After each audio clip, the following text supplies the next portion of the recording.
Welcome to Exploring the Paranormal.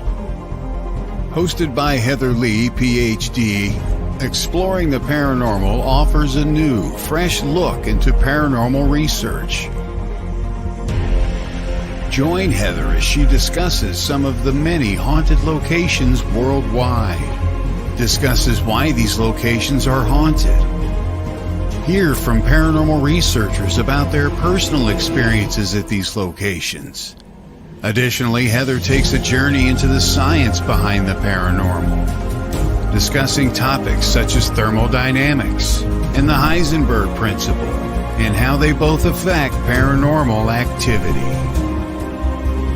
Now, your host of Exploring the Paranormal, Dr. Heather Leigh.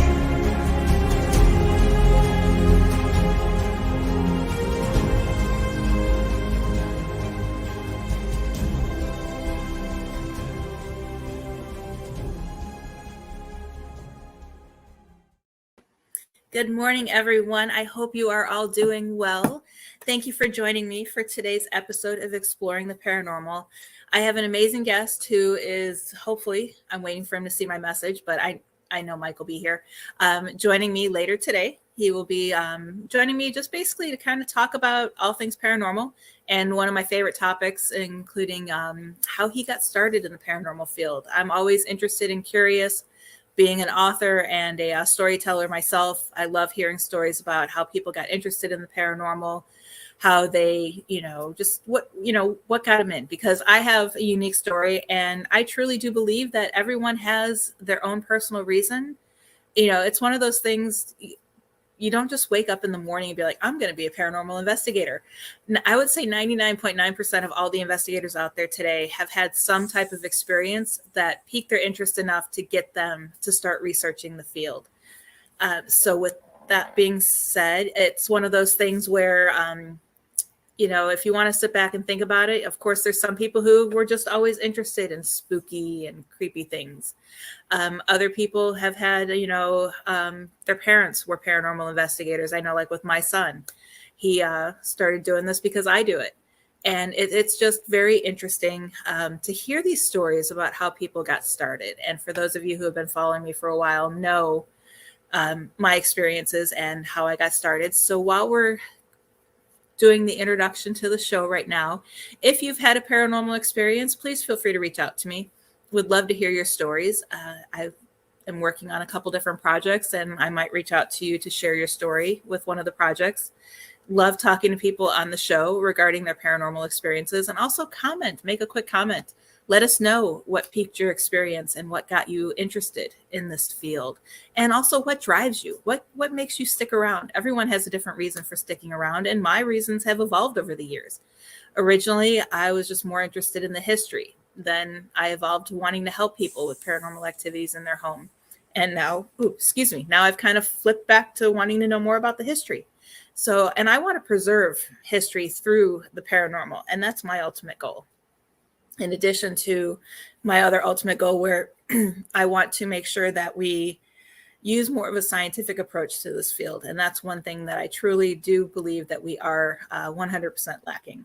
So if you guys are joining in with us live, please feel free to comment. Let me know you're here. Say hello. Would love to chat with you guys as we're waiting for Mike to join us. And if you're watching the replay, you could always feel free to comment and then also reach out to me. And I'll make sure that I check your comments and see what's going on. And, never know. Maybe I'll ask you to be on the show, or I might have you join me in one of my future projects that I have coming on. And speaking of future projects, I just wanted to discuss a few things that I have in the works. A lot of exciting things happening. I've been working really hard. Of course, being bedridden after knee surgery, I've been working really hard on getting a lot of guests booked. Next week, I'll talk more about our guests next week at the end of the show, but I have the founders of Anubis Paranormal. I think it's Anubis Paranormal Research Organization. They'll be joining us to discuss all their plans and their projects. I have Dr. Barrett coming on. Monique Tucson is coming on, and she's an amazing person. I absolutely love her. Stephanie Elgady.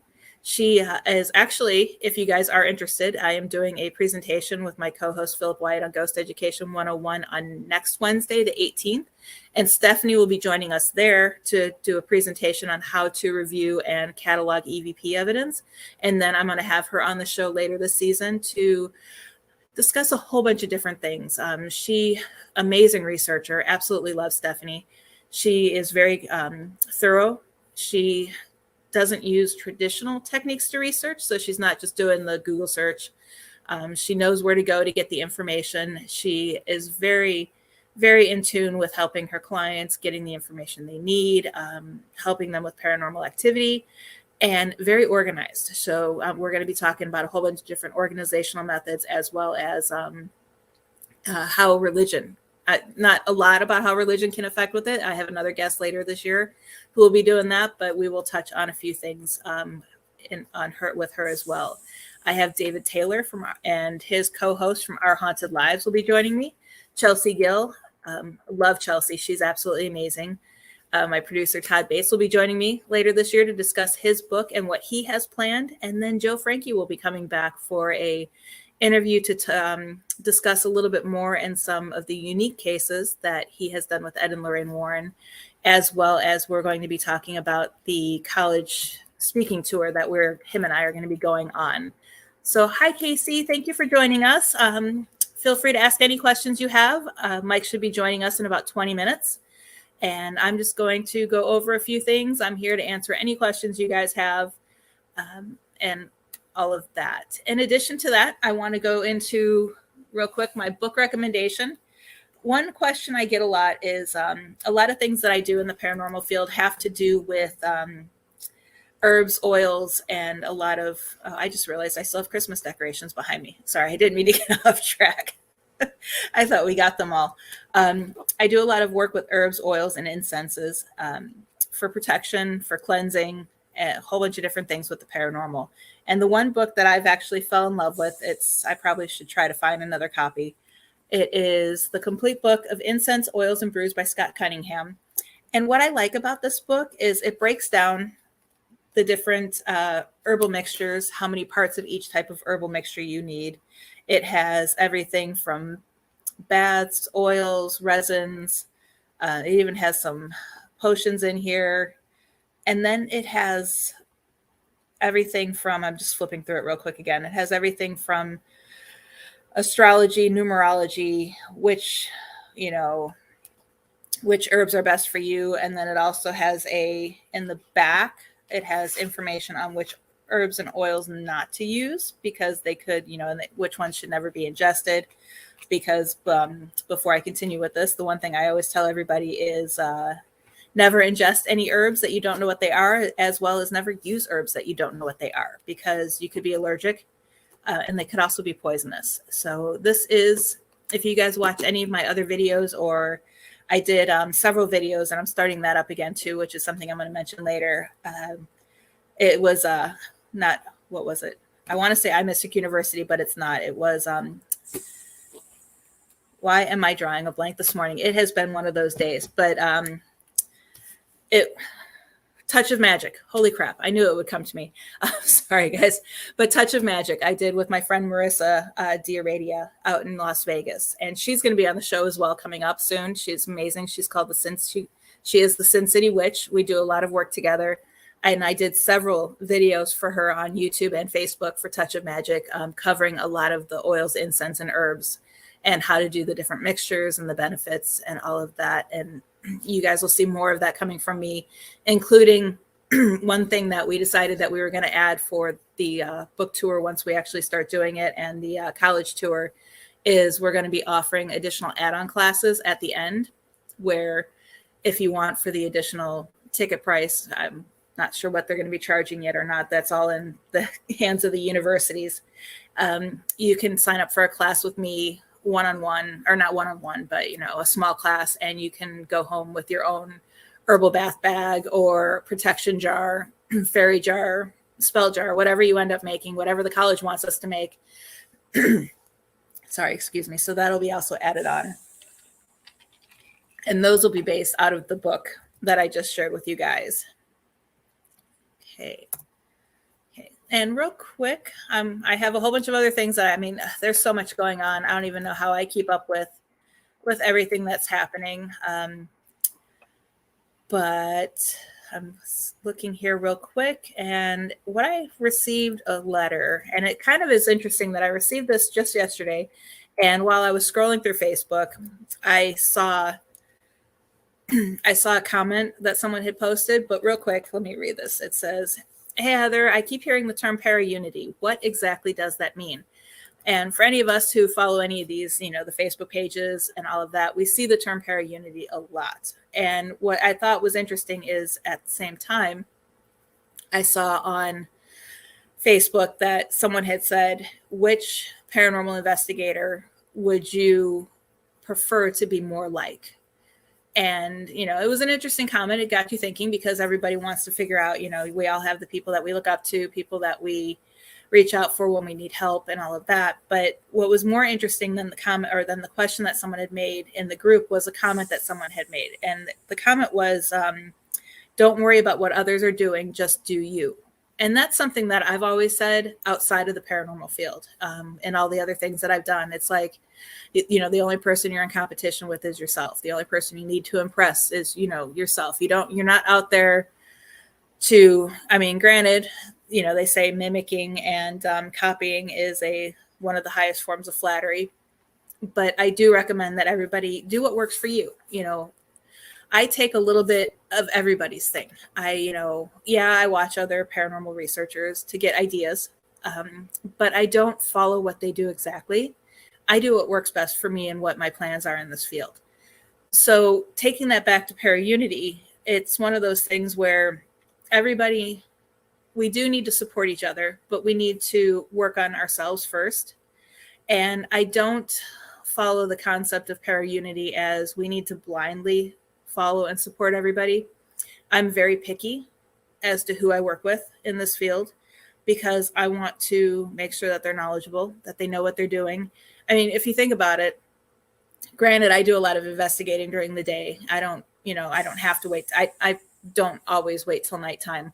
But if you think about it, we spend hours in the dark, and if we're going in blindly, not knowing, I'm not saying the person's going to harm us, but if the person has zero regard to safety, has zero regard to the spirits, you kind of don't know what you're getting yourself into.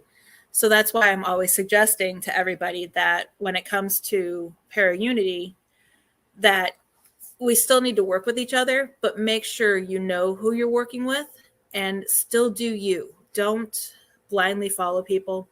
Don't just, it's one of those things where, you don't want to just go with the flow and be like, hey, this is what's going on. Just kind of, like I'm like kind of repeating myself here. I know I do that a lot. You guys will get used to it, but do you, but also make sure that you are following a path that helps others instead of harming others, which is what I see a lot of people that use the term para-unity in this field. So make sure that you know who you're following, know who you're researching with, know who you're going to spend the evening in the dark with, and follow and support those who deserve your support. Don't follow someone, because I've seen people who, oh, I'm here for para-unity, you need to follow me, you need to support me, X, Y, and Z.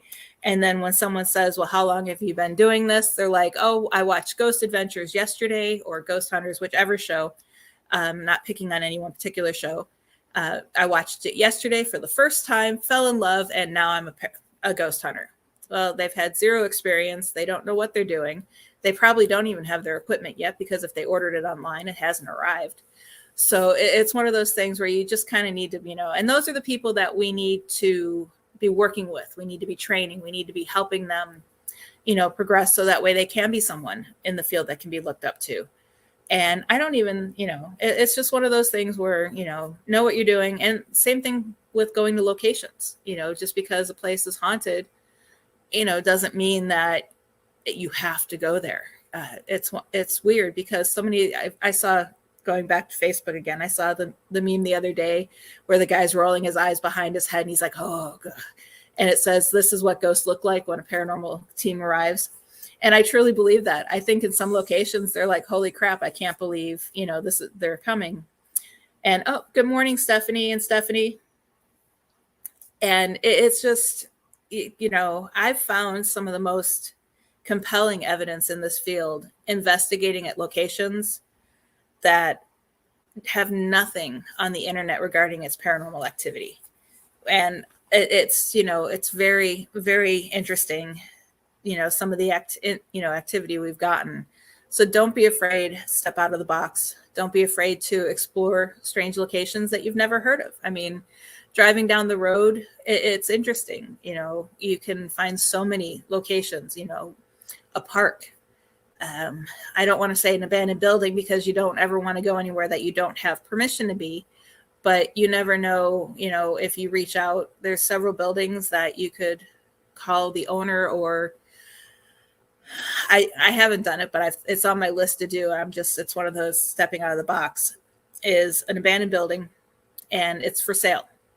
Reach out and call the realtor and ask them to get a hold of the owner to see if you can go in and do a paranormal investigation. You never know. Or reach out to say, if you could talk to the owner. And in some cases with real estate, you might have to sign a non-disclosure agreement, but you never know what you might find. And, even especially if you explain this is just for research purposes. And it's a very interesting field. And I hope you guys do everything you can to be safe while you're out there. And I am going to touch on a few more things before we take a quick break and then bring Mike on. I know Mike is in the backstage area right now. So Mike, we will be bringing you on soon. So real quick, you guys heard me talking last week about haunted Southern Nevada ghost towns. It's now available.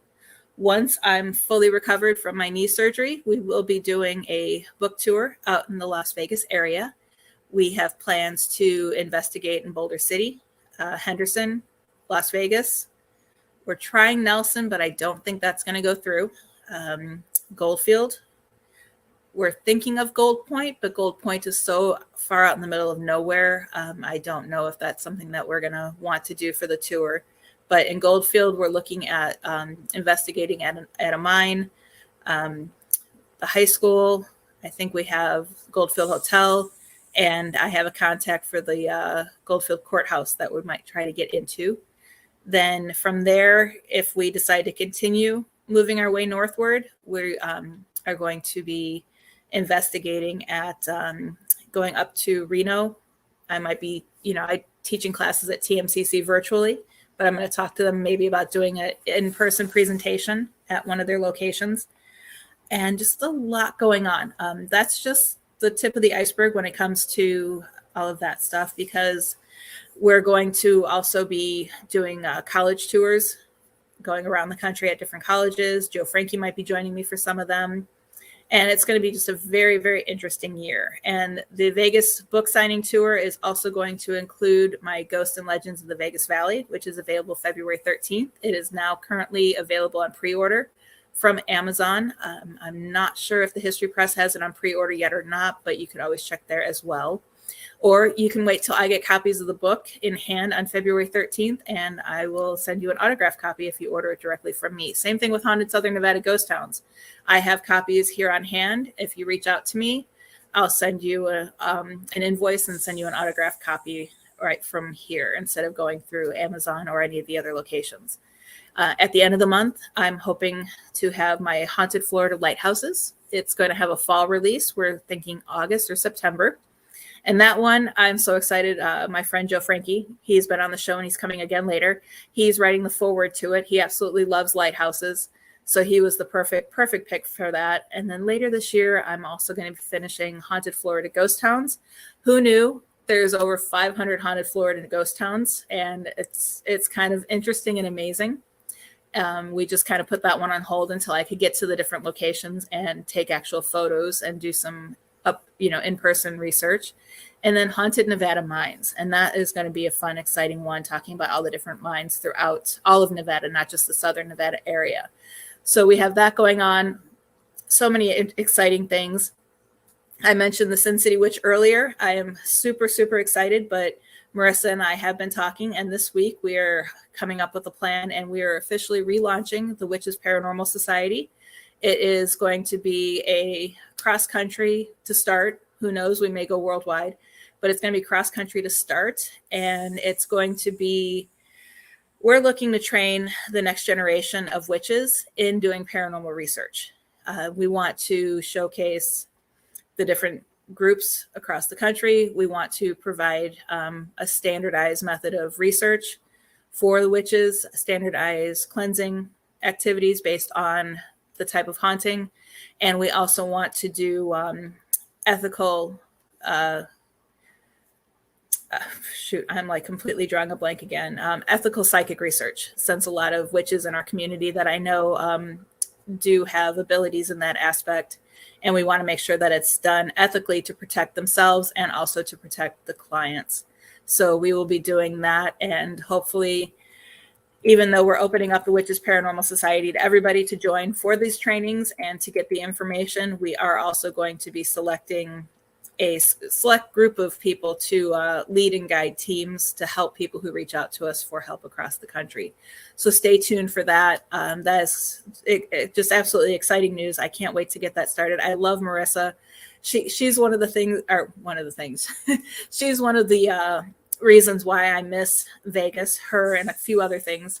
But Marissa is definitely one of the reasons why I miss being in the Vegas area. But with her being in Vegas, my being in Florida, we have great opportunities to make this something fantastic. And a couple things I can't really talk about, few shows that I'm in the works of discussing pilots and the methodologies of us putting that together. We have Real Haunts 3 coming out in sometime this year. It was supposed to be October of last year, but there was a delay with the production company. And that is the sequel to Real Haunts Ghost Towns by Motion Picture Video. So that is basically, they took my family out and we investigated different ghost towns. And then Real Haunts 3 has unseen footage from Real Haunts 1, Real Haunts Ghost Towns, and then I think 2 other, because there's 4 teams that they're featuring and 2 other of their movies that they did. And they do an excellent job. And Mark Hall Patton is returning to narrate a lot of the show. So it is going to be I can't wait to see it. I'm supposed to be getting the preview any day now. So it's going to be very interesting. And I'm also starting, I know I'm babbling, but I'm also planning on starting a Patreon account next month. And this account is going to be more of it's going to have all the different, how Patreon works, all the different levels, but I'm going to run it kind of like a book club, I'm thinking. And you're going to see different levels. You're going to get sneak peeks on books I'm writing on, see sample chapters as I'm writing them, because I have far more books in the works besides what I'm doing with History Press. So there's going to be a lot of interesting things that you'll see there. Q&As with me, one-on-ones. And, and Christmas time, if you're a Patreon subscriber for 6 months or more, at Christmas time, you will receive, depending on the level you're at, you'll receive anywhere from 1 to 4 books of mine autographed, free of charge, above and beyond as part of your subscription. So we definitely do have a lot of things. Oh, thank you, Stephanie. Yeah, I need to get out and see you. I haven't, and let me know. I hope you're doing better after your surgery. And I hope that all went well. I know you had your surgery around the same time I had mine. But it is a little bit early. I'm going to just talk about my guest who's coming on, Mike Cardenas. He is the founder of Midnight Paranormal Society, and it was founded in 2008.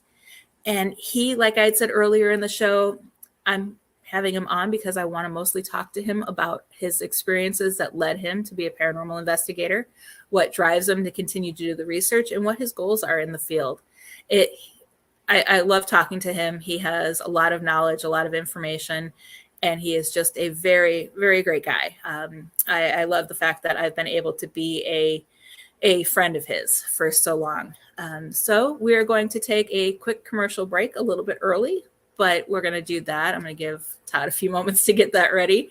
And when we come back, we'll be bringing Mike on. So I will talk to you guys in just a few moments.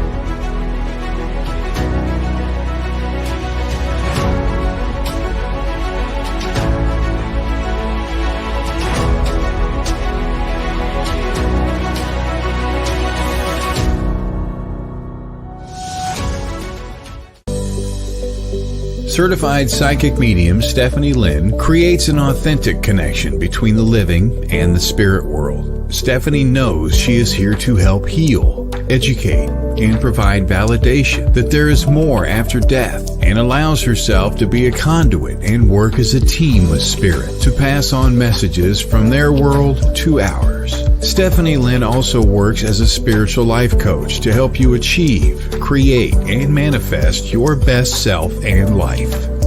Looking for help communicating with an animal? Searching for a past life regression therapist? Or dealing with a paranormal experience? Stephanie Lynn is here to help. For a list of full services, visit her on Facebook under Stephanie Lynn Spirit Sensitive. That's Stephanie Lynn Spirit Sensitive.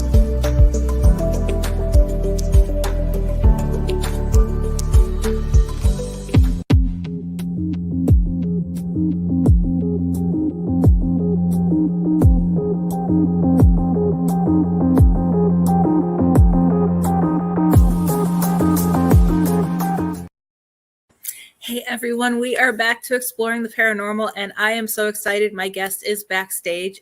For those of you just joining us, Mike Cardenas is the founder of Midnight Paranormal Society, and I am just super excited to have him join us today and talk about his paranormal experiences. Hey Mike, Good how are you morning. doing?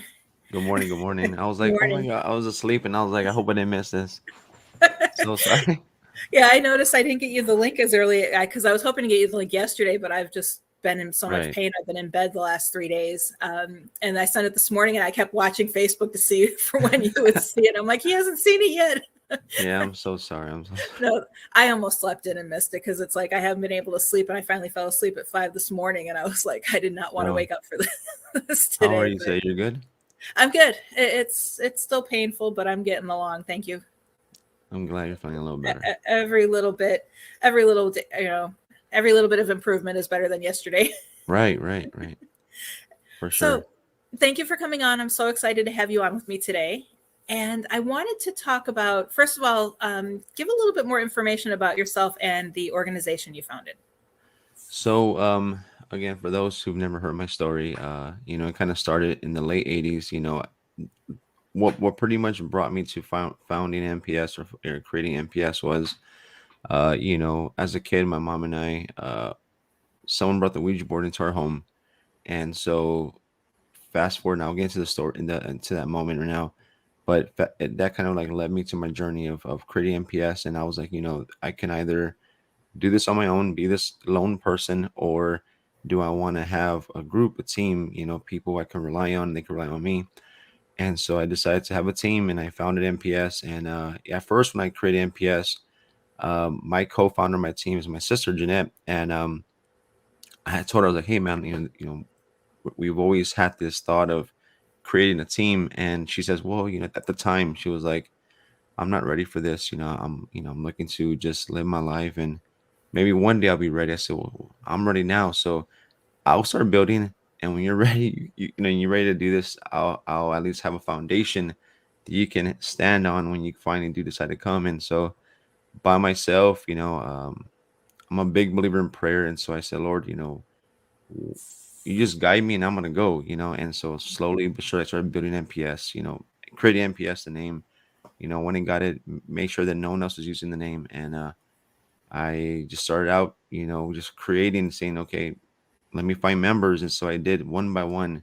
I started searching. And then, for those who don't know, when you create a team and you're looking for members, I call it a weeding process because not everyone you meet is meant to be a part of your journey. You meet people, they kind of see what's involved or what is required to make a team successful, and not everybody has that same those goals in mind. And so you go through the weeding process, and but now who I have now currently, they're just amazing individuals. I love my team, and we've been in some pretty interesting situations, to say the least. And the one thing I love is that no matter how severe things may be, or no matter what happens, I can always count on them to be by my side. So I greatly appreciate my team. Yeah, that's one thing I had mentioned earlier is, a lot of the times when we do investigate at night, you go in and you're sitting in the dark with people. You need to make sure that, not only that you can trust your lives with them, but that they're not going to cause trouble. Oh They're not man, going to goof off. They're not going to, create safety hazards or even right. piss off the ghosts. Right. And to add to that, when I first started MPS, again, you know, I tell people it's one thing for you to have an experience and not look for it.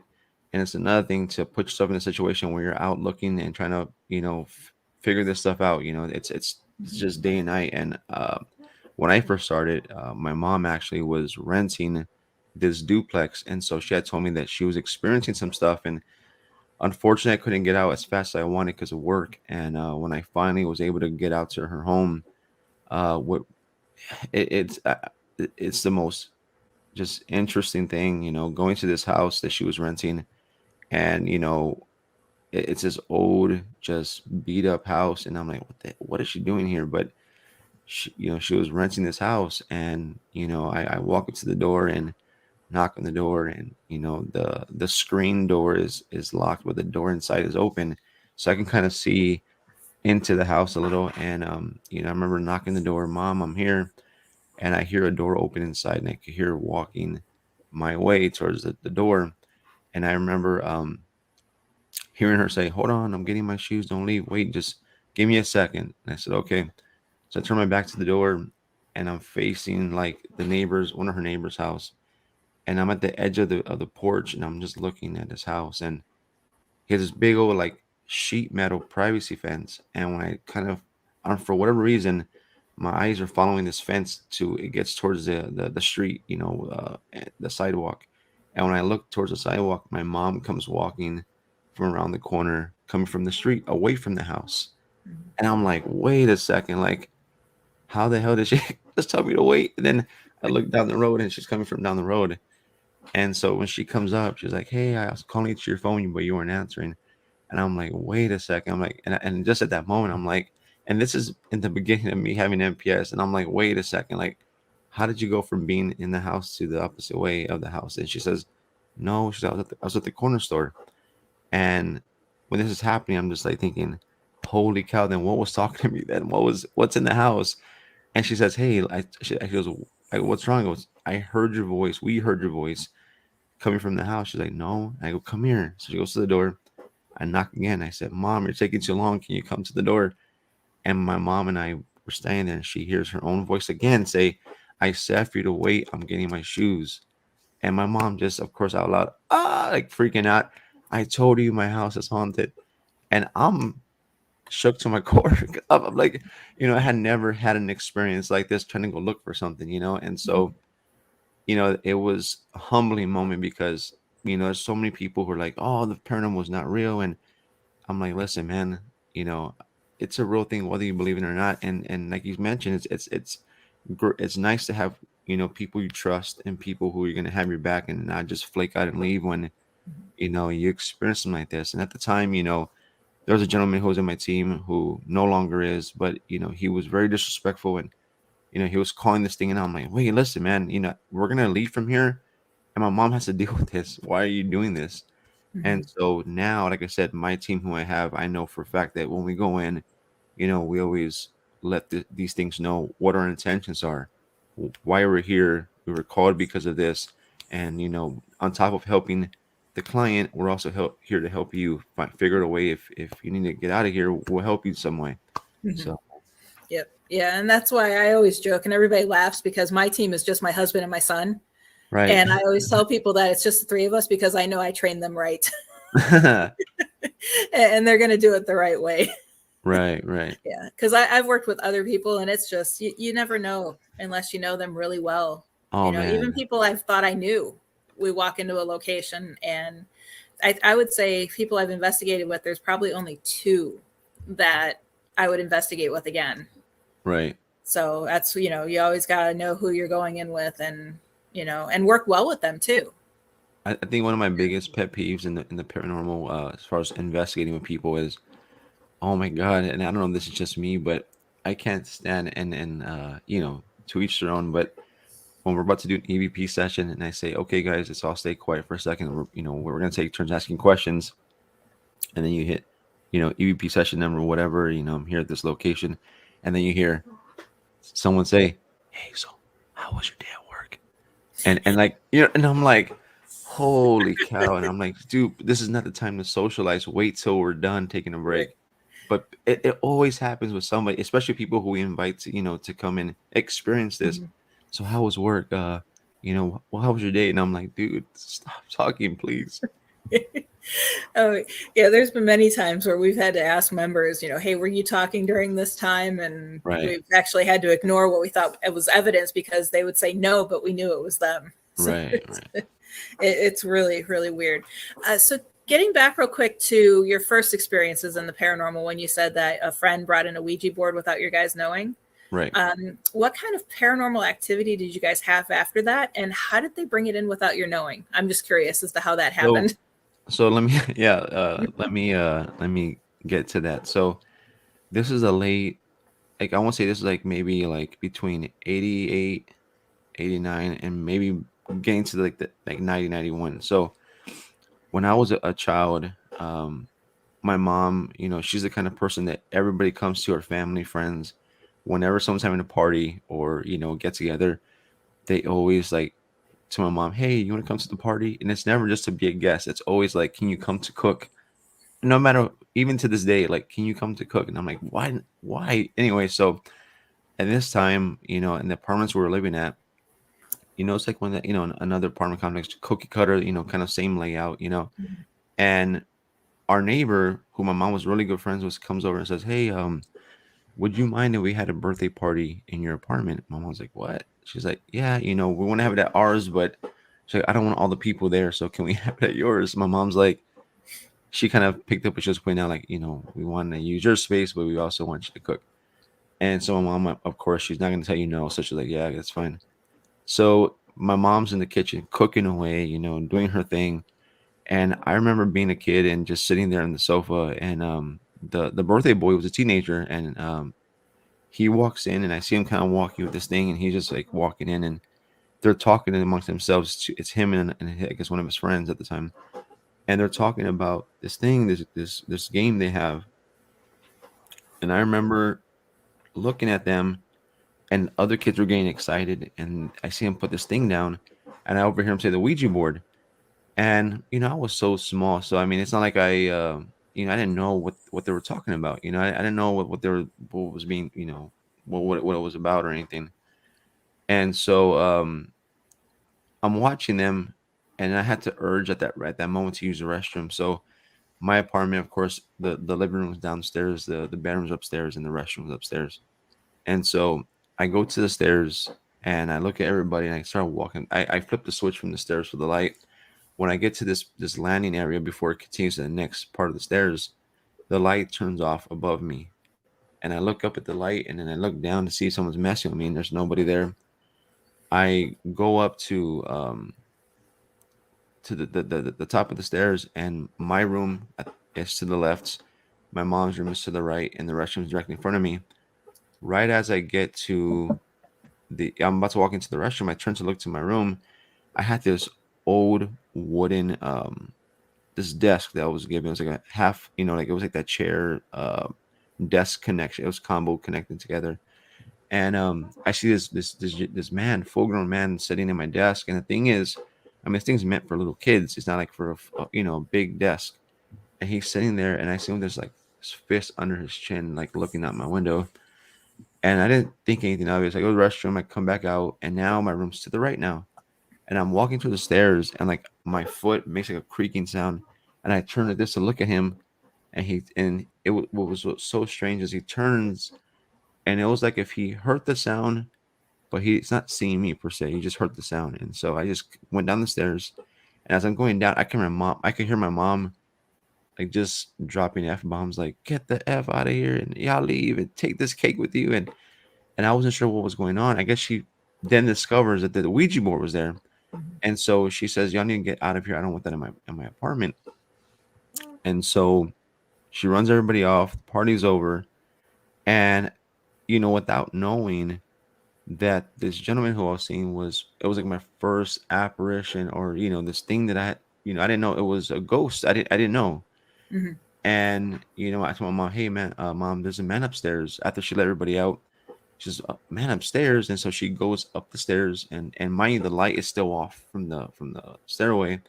We get to that landing area. Right when we reach that landing, the light turns on right above us, and we both look up. And then we continue up the stairs, and we get to my room. There's nobody there. And without knowing, again, like I said, that was my first time seeing this apparition of this man. And I didn't know, though. I thought it was just one of her friends.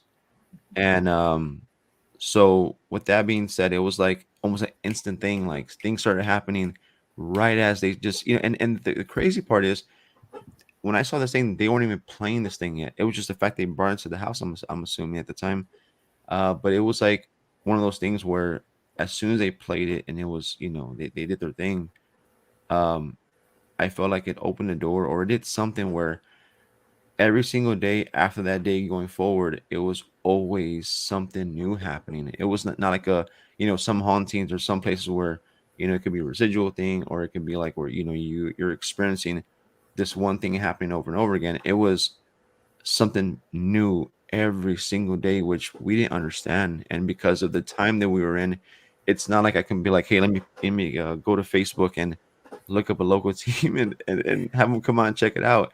This is a time when if you talked about this right away, you were crazy, or right away you're on drugs, or it was always something that instead of someone saying, "Hey, let me help or figure this out," right away, just you're crazy. Yeah. And back then, because even the research wasn't like it is now, we had to go to the library and come home with stacks of books. And Right. it was a very, very interesting time. I mean, my mom even sent me to a psychiatrist, which is, I mean, I know Wow. now that's something that we do now because we want Right. to make sure our clients, don't have Exactly. underlying Yeah. conditions. But back then, that's not why they sent me. They sent me because I was saying I was seeing my grandfather. Wow. And it was like, so it was an interesting time back then. Definitely not what it is today. Right. So speaking of Ouija boards, real quick, I know a lot of people are 100% dead set against Ouija boards in any aspect. I mean, I personally don't think it's something that belongs in an investigation, Right. but it's, to me, from what I've experienced, I personally don't use it, but I use pendulum boards, and essentially it's the same thing. Instead Right. of the planchette, it's the little board with the letters and the yes and no's, and so it's no different. But I also view EVP sessions, similar. You're opening yourself up to communicate with other people. What are your thoughts on just communicating? Is it all the same, or do you classify them differently? For the longest time, I thought they would be, they're kind of different, but realistically, now that I look back, it's the same method of communication, just different type of tool you're using.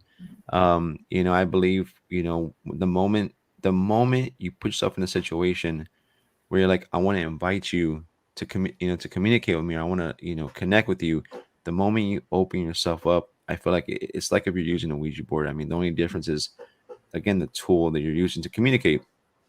Whether you're doing an EVP session, ghost box session, whatever it is you're doing to communicate that at that moment. I feel like, it doesn't matter if you're using a Ouija board, if you're using a recorder, whatever it is, but the moment you open yourself up and invite things that you don't know, truly, none of us, I feel like none of us will ever truly know unless somehow there's a breakthrough. And, but anyways, to get back to what you're asking, I feel like, it doesn't matter the tool you're using. I feel like it's similar, because you're opening yourself up and inviting things to come and talk to you that we don't know what is really coming and talk to us. It could be, whatever this thing says it is, or it could be disguised as something else. I don't know, but either way, I feel like it's the same or similar, just different tool. Right. And what actually, we talked about what got you started in the field. What keeps you motivated to keep moving forward? I think wanting to. I think wanting to just learn more. I want to be able to, like you mentioned earlier about pair unity stuff and the next generation. For me, it's like there was people who came before us, pioneers of this field, or any field for that matter. There's someone who said, "Hey, I want to explore this. but just like any field, there's, education is key. So to me, it's like, how can we further educate ourselves and each other, expand what we think we know, make breakthroughs, but also, put in the work now, because obviously we're not going to be here forever. So what do we want to leave behind for the next generation, for the next people to pick up? And maybe the next generation will pick this up and take it to places we never even thought to go, but we have to do something now, because if not, it's not gonna do it itself. So we have to, do our due diligence and say, what can we do now? And so for me, what keeps me going is that aspect, but also wanting to help people, like, our clients that we have, because, one thing that I always tell people is, when you go into the paranormal, not everything is a haunting, not everything is ghosts, not everything is this.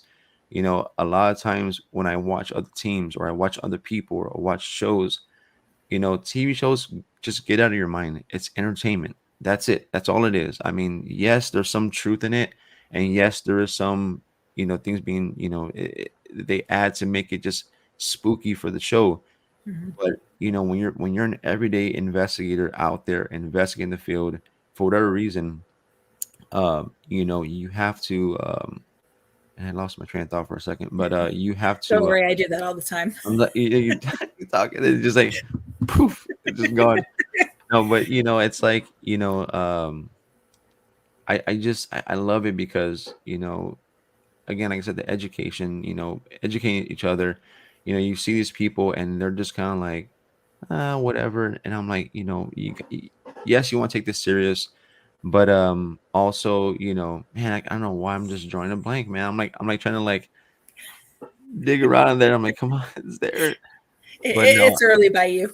yeah, no, but honestly, for me, like I said, the education, educating people, making a small difference in other people's lives. Like for us, it may be like, whatever, but for others, like, holy cow, thank you for coming to my home. Thank you for coming to my business. Thank you for coming to this. To me, it's like, we have one thing that I implemented was something called the MPS family, and we, have local teams who we work with closely, because a lot of times we get calls for cases that we just can't get to right away. It could be the middle of the night. It could be like, hey man, you should come, to this place like right now or at this time, and we can't just get up because of work or whatever it is, and that's tying us to prevent us from going. And so we have teams we work with, and one of the teams that we have, they have their own like grandkids that come out sometimes, and I don't ever bring anyone, smaller children to investigations, but for them it's different, because like, we're not going to be here for Mike, and they're the next generation of this. They're going to take over this when we're gone. And I see these, they're not like babies or anything, but they're younger kids, and I'm seeing them how passionate they are, and they're asking questions, and it blows my mind. Like we're at this public place that anybody can go to, and I'm hearing them asking questions, and I'm like, that most people you never hear ask. And I'm like, holy cow, like, Mhm. and that made me so happy. And I'm sitting there and they're asking me questions, trying to pick my brain, and it just excuse me, it just made me so happy to know that, man, that this is the future right here. Mhm. Sorry, I kind of got off track there, but Oh no, trust me, I do it all the time. If you listen to my intros or outros, I start babbling. But yeah, it is interesting. My son has been, I want to say, since he was 15, but we never took him on residential investigations just because right. of liabilities. It wasn't until he turned 18 that he started doing that with us. But when he was younger, he was actually investigating at a museum with a friend of mine. And we were doing an event, and there was a whole bunch of other people there. And my friend was telling everybody, try to think outside of the box and ask, strange and different questions. And he's like, it was my son's turn to ask a question for an EVP session. And he's like, his out of the box question was, is a tomato a fruit or a vegetable? And he got an answer. Wow. Yeah, you never know, man. You never know what. And he was like so excited, and he asked some of the strangest questions. It's really interesting how the next generation thinks on Right. top of it. And Yeah, so you have to, man. Like, Mhm. and one of the things I always see And don't get me wrong, I'm guilty of that sometimes, but it's like you always hear the same questions being asked.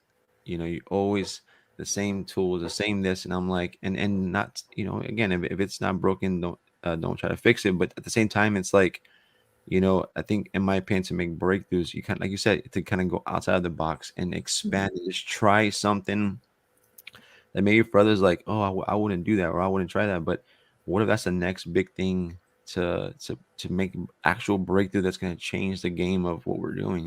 Mhm.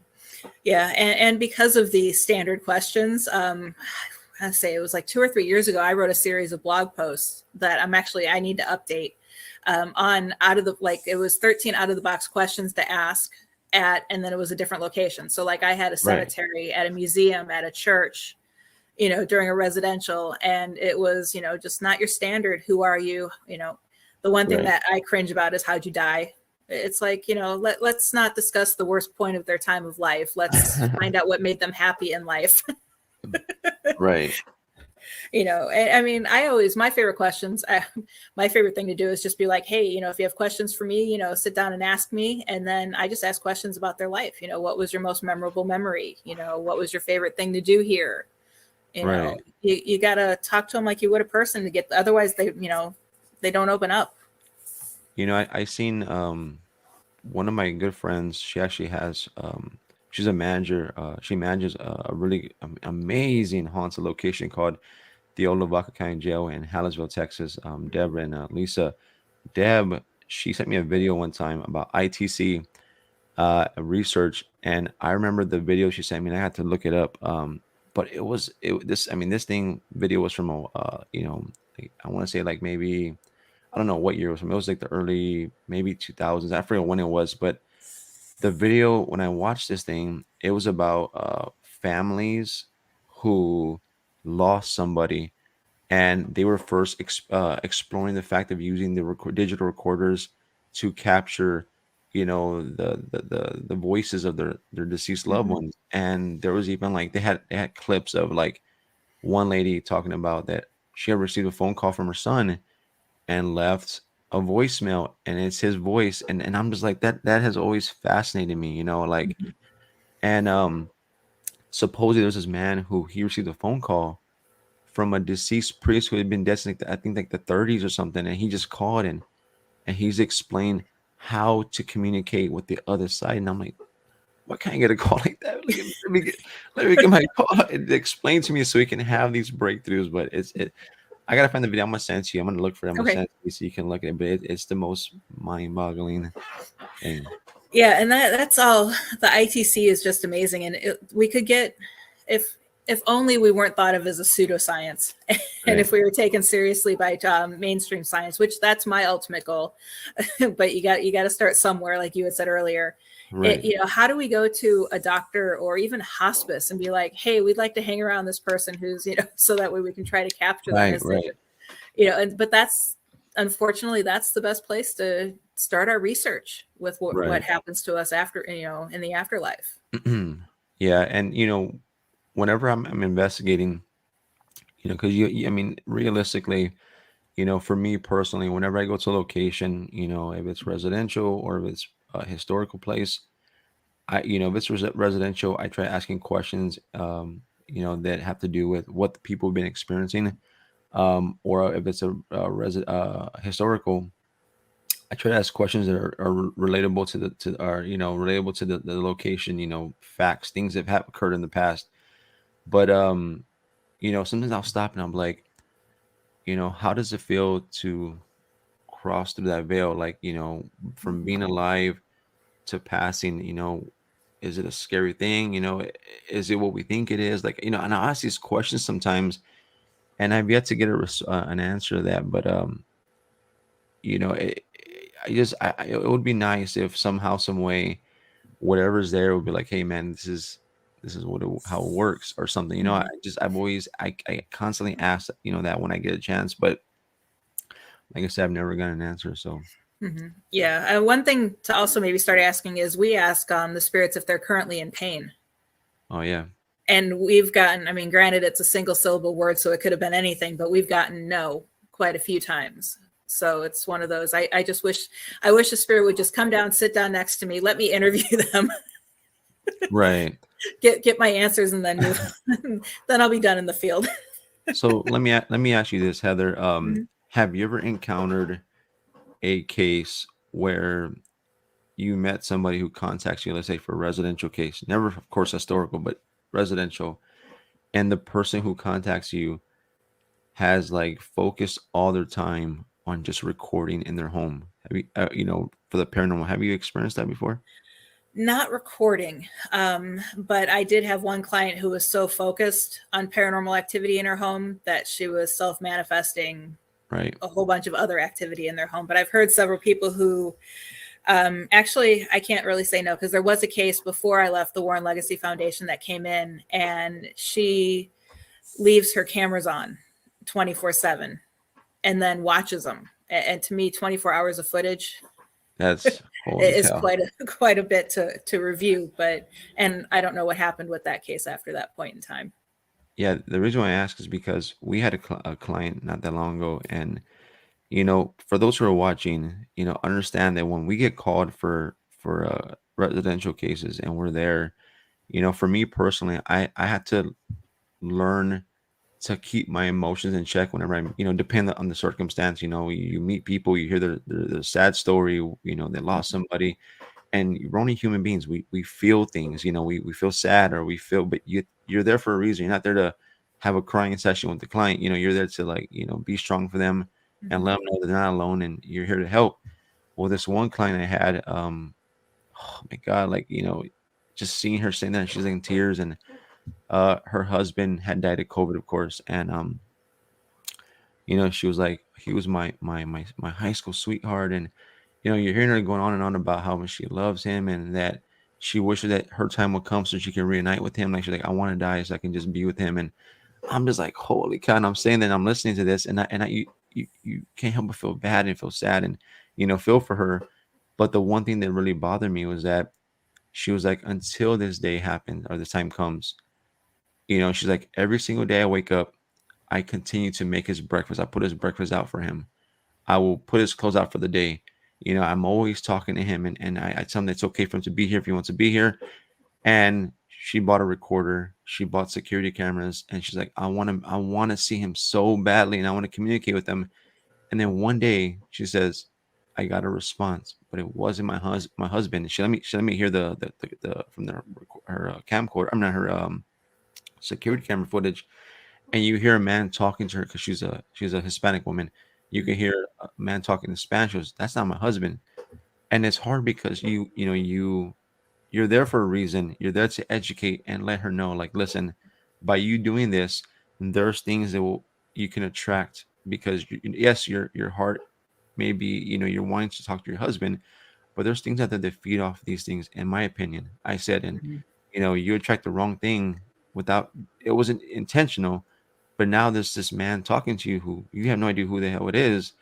I said, you gotta be very careful. But in her mind, she's like, I'm gonna continue doing this no matter what happens, because I want to just one day hear my husband. And I'm like, and it's hard, it's hard because you can advise these individuals and they're just stuck. Like, they don't, it's like one ear out the other. I'm gonna do what I want. And I'm like, well, at this point, I had to gracefully bow out, because if you made your decision, I can't Mhm. force you to not do it, Right. Yeah, and that's the hard part too. But in her case, she's actually lucky that it wasn't a spirit pretending to be her husband, leading her to think he was. And several months go by, and then it's developed an attachment, and then Right, that's right, when you right. start the obsession and the oppression and the whole Exactly, thing. man. It's horrible, man. Yeah, at least it came out as its true self, and she knew it wasn't her husband. Right. And it's hard because, I mean, this is just one individual. Imagine how many more people out there are like this. And and one of my rules that I have personally is that, yes, I go into people's homes, I go into businesses, but one of my own rules is I never investigate my own house. I Yep. don't care, well, Mike, how do you know? I'm like, I will not, I don't care if I hear, I don't do it, because it's like, you're the person trying to help people, and then you become the victim. Mhm. What are you gonna call? So I'm like, I always make sure never to. As soon as I come home, you know, I have my things, my prayers that I say before I walk into my Mhm. door, and you know, I always hope that nothing follows me. But you know, it's to me, I think it's all about, you know, taking those extra precautions, you know, because some Mhm. people, you know, like you know, not to get off subject, but you know, you see people. I think even though TV shows have these things behind them about paranormal, but it's cool that they highlight places around the world that you know you can go and investigate. Yep. But the one thing you never see him mention is how to prepare yourself for these cases, how to protect yourself and not have something follow you home. You know, so Mhm. Yep. Yeah. No, like with my house, the first thing that goes in are my crystals, and they go at all 5 points with like a star, right. and they're the last thing to come out of it. All my doorways, I have family members who come over. They're like, "Do you know you have little? I have these little tiny jars. They're about this big, filled with herbs.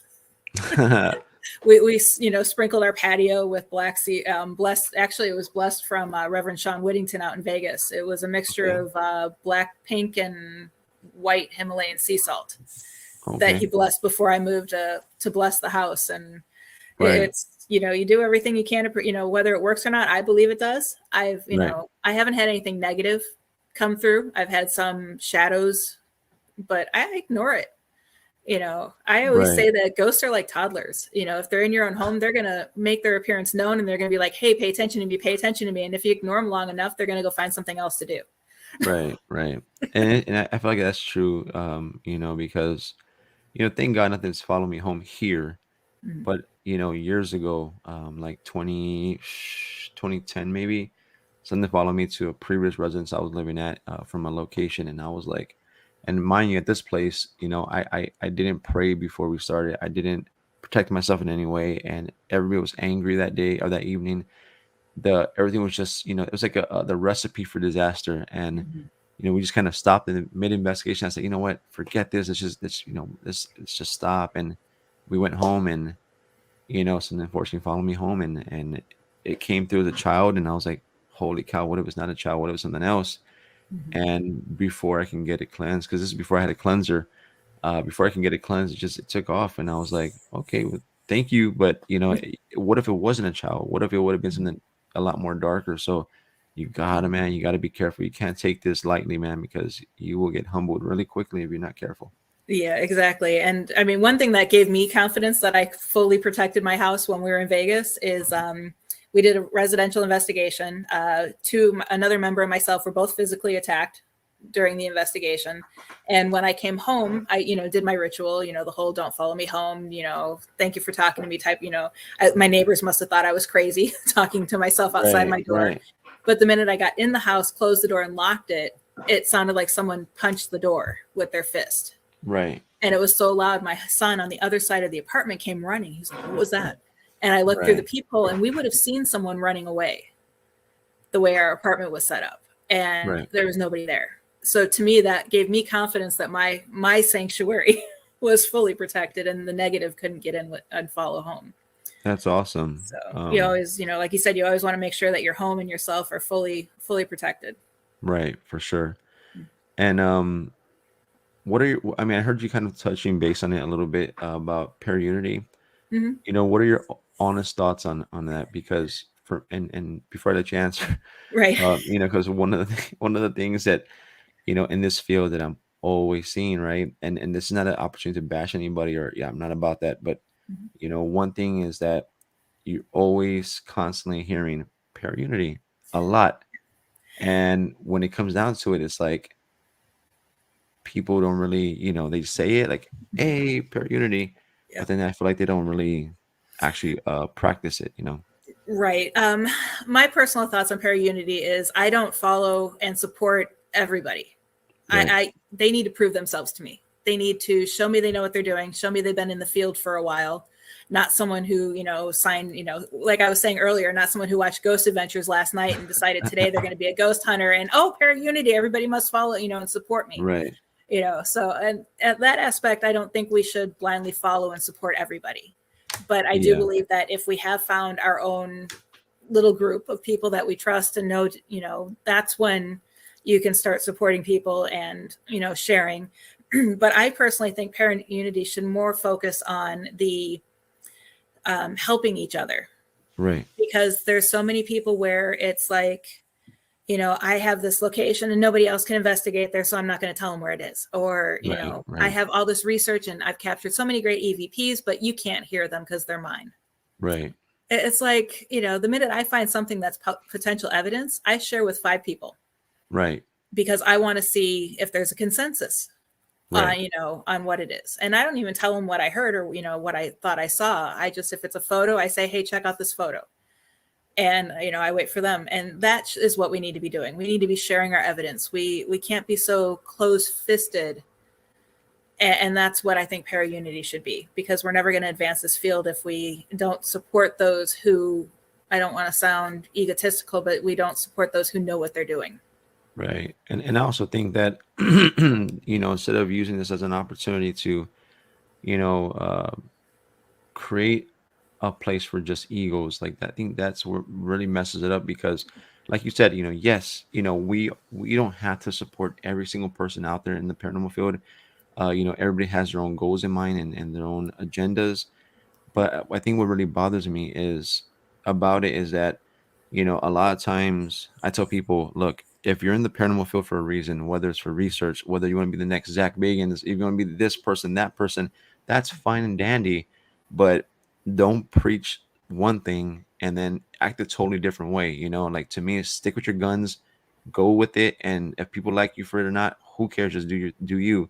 But when it comes to para unity, people, a lot for me personally that I've been experiencing lately is, you find these people who are looking to create these events and meetups and things. And when you're finding there, it's all about who has the better this, who's been in it longer, who's the best, and who's this. And I'm like, who cares? You're missing the point of why you're making this opportunity.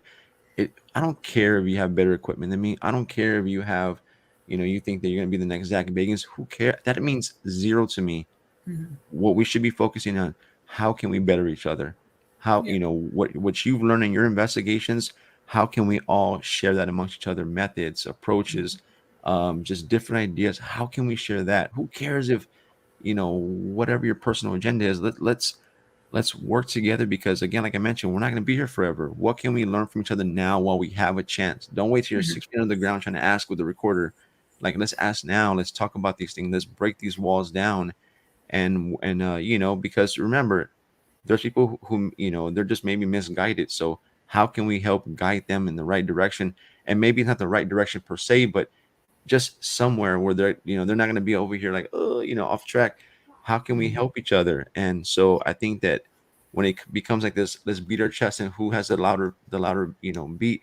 Who cares about that? Like, let's just work together. And if you feel find people who you connect with, and there's people who you don't, that's fine too. But Mhm. again, there has to be somebody in that group of people who's like, hey man, stop, let's take a deep breath, and let's figure out why we want to really do this. And I Mhm. think that when people make it a focus of, I've been to this many investigations or I've done this, you missed the whole point of why someone even came up with the term para-unity. It's not Mhm. about that. It's about Yeah. paranormal individuals coming together, learning from one another, and then applying it to the field. There's been many times where I've met other teams and they tell me, hey Mike, have you tried this before? Have you done this? I'm like, no, I haven't, but you know what, let me try it on my next investigation. And then I do. And sometimes it's a hit or miss, but at least you have it in your arsenal of tools to try. Mhm. And I tell people, for me personally, when I meet other teams or other individuals, I'm always open to trying new things as long as it's not going to add to the current situation. I'm not here to add, I'm here to help, figure out a solution, not create more chaos in what's already, going on. Yeah, exactly. And that's the one thing that about para-unity that disturbs me is everyone's like, I'm a paranormal investigator, you have to support me, otherwise you don't believe in para-unity. Right. It's like, no, I don't have to support you technically. you know Right. No, you don't. and it's interesting because I always tell people stay humble, Oh, because man, I yeah. know people who have been on these TV shows. I know several, who behind on camera they come across as total a-holes. But off camera, they're sweet as can be. And, they do stuff behind it's, because they're guided by the production company, Right. and it's just regardless of whether, and the ones that are humble like that are the ones that are helping advance the field. And they come up with, Right. and then just, not acting like, oh, I'm, I've been on TV, X, Y, and Z. And it's like, well, you know what? I always just want to look at him and be like, well, so have I. it's like, that really doesn't mean I have to support you, because what you did on TV, I didn't really like. And you're a total jerk off camera. And like I said, I'm not here to ever bash anybody, but one of the things, talking about TV, one of the things that kind of irks me, and I mean, it is what it is. I'm just gonna share this real quick and then I'm done with it. Is getting in my system is I think one of the things that bothers me about people who not so much wanting to be on TV, but I've seen people, and I say people because I've seen many, but who throughout the years, if you see them kind of evolving in who they are, discovering their version of who they want to be, they go from being like these humble people, whatever, they're doing their thing, and then they get their shot at, their 15 seconds of fame, if you will, right? And all of a sudden, they're this renowned, known, international psychic medium out of nowhere, like overnight international psychic medium, when they never ever had that title ever. And because they were in the one show, they're like this celebrity psychic medium. I'm like, Jesus Lord, help me. Yeah, I've seen that at events where their banner will say as seen on the History Channel. Right. And when you find out they were only on one show for one segment. And right, like for 5 seconds, and you're you were like seen on the History Channel, but and I'm like, I mean, again, to each their own, and they want to feel that way. That makes them feel better. That's fine. But to me, I'm like, dude, like that's just it blows me away. But again, that's where I'm like, I stay on my own lane, just keep going. Who cares? That's not my life. Yeah, and I always tell people, I mean, getting into being a paranormal investigator isn't about the fame. Right. Yes, it can come. Because a lot of people are like, well, you can't make money in this field. Well, yeah, we don't charge clients, but you can make money writing books. Oh, yeah. Giving lectures, teaching classes. There's ways to make money in this field if that's what you really want to do. And I've always told people that you kind of, like you said, stay in your lane, but also don't aim for the TV shows or the documentaries. Because every time, just from my example and my experience, every time I've ever been approached for a TV show, whether it was the pilot that we filmed a few years ago, the documentaries, or the recent show we just did, they've approached us just because what they've seen on Facebook or Right. what they've seen, on other things. We've never actively gone out and said, hey, we're a paranormal team, get us on your show. Right. And that's if that's what you truly want to do, focus on you. Do things the right way, and build up a following on Facebook, because that's where they're looking. Right. No, for sure, I agree. And again, stay humble, because it's it's like you said, I've seen people turn overnight, and it's sad. It's really sad. And I've also seen people get upset because we did a casting call once. A bunch of us were called in, and they picked 2 of us from the team. And there was 10, but they only wanted 2 of us. And it was like, well, sorry, we have no control over what the production company wants. And that causes a lot of problems too.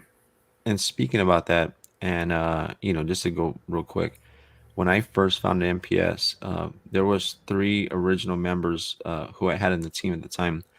And this was like the beginning. I mean, when I first started, there was at the time on Sci-Fi, they had this contest, and I don't know if you heard of this contest at the time, but the contest was Ghost Hunters taps. I think they were taking a break or something, and they had this thing called "Who Wants to Be the Next Generation of Ghost Hunters."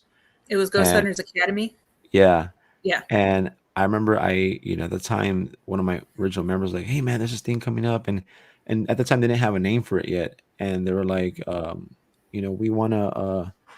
There's this contest, they want the Sci-Fi wants you to read this questionnaire on video. You can edit it. It could be generic, but just they want you to answer these questions and submit the video. And if you get picked, if your video gets picked, you're pretty much going to be like the lead investigators of the team or whatever. Mm-hmm. And I said, holy cow. And when he's telling me this, it's a Monday night. And I go, when is the deadline? He goes, tonight. I'm like, and you're barely telling me this. So we submit the video at my garage. We just submit the video. And I said, I want to look more into this contest. Well, they had a side contest where you can apply for that, or send it, like, like your basically your resume or whatever, and or just an email and saying, hey, why you feel like you should be good to be picked within the team. So like be an investigator or whatever, something within the team. You're not gonna lead it, but you'll be within it. I Mhm. sent it in my email, and I forgot about it. I just time went by, I forgot about it, and at the time I was in it with one of my exes at the time, and I was sick from work. I was taking a shower, and it was like midday, and I'm like dying there in the shower. And she says, "Hey, some man left you a voicemail." And I said, "What?" And at the time, I was heavily using like Craigslist and all these places for ads, to drop ads about me wanting to help people. And so I thought, okay, whatever, it's probably nothing. And so I listened to the voicemail, and I to this day I still have the voicemail from the guy who called me about that show. Mhm. And he called me. He's like, "Hey, Mike, my name is Jeff. I'm with whatever, and here's my number. Give me a call. We want to talk to you about your email, and we're very interested in you." And I was like, "What the hell?" So I called the number. Sure enough, it's like, it was a lady from, Sci-Fi. She answered the phone. She's like, "Is this Mike Cardenas?"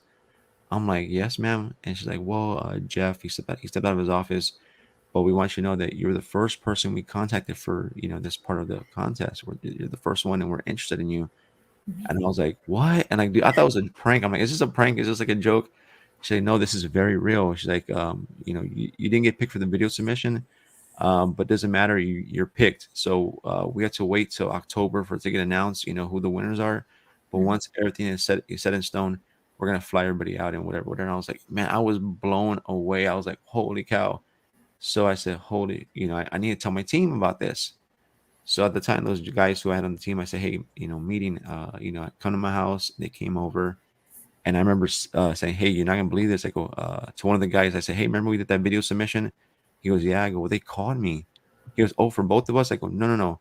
I looked more into the contest, and there's a side contest for it, and they called me for that." And he got pissed off. Mhm. He was like, "Why you and not me?" He's like, "What makes you better than me?" I said, "I'm not the who made the decision. I just got a call." He goes, "F this." He goes, "That's messed up. Why would they?" He goes, what about you is better than me?" I'm like, "Listen, man, I don't know why they picked me." I said, "But they picked me." Mhm. And, and they said, and as a whole, they said, "If you take this opportunity, we're leaving NPS, we're leaving the team." And I said, "But for what reason? Like, you're missing the point." I go, we have an opportunity for me to get my foot in the door. What if they're able to help us with equipment, or they can help us in ways that instead of hearing no's from locations, we'll hear more yeses. 'Cause we're going to be Mhm. affiliated with the Taps family. Like, this is going to be big for us." Right. And they were like, "No, no, if you leave, it's over. We're done. We're done. You'll come back to nobody." And I felt so hurt, man. I was like, "Why? You're supposed to be my family, like my team." Mhm.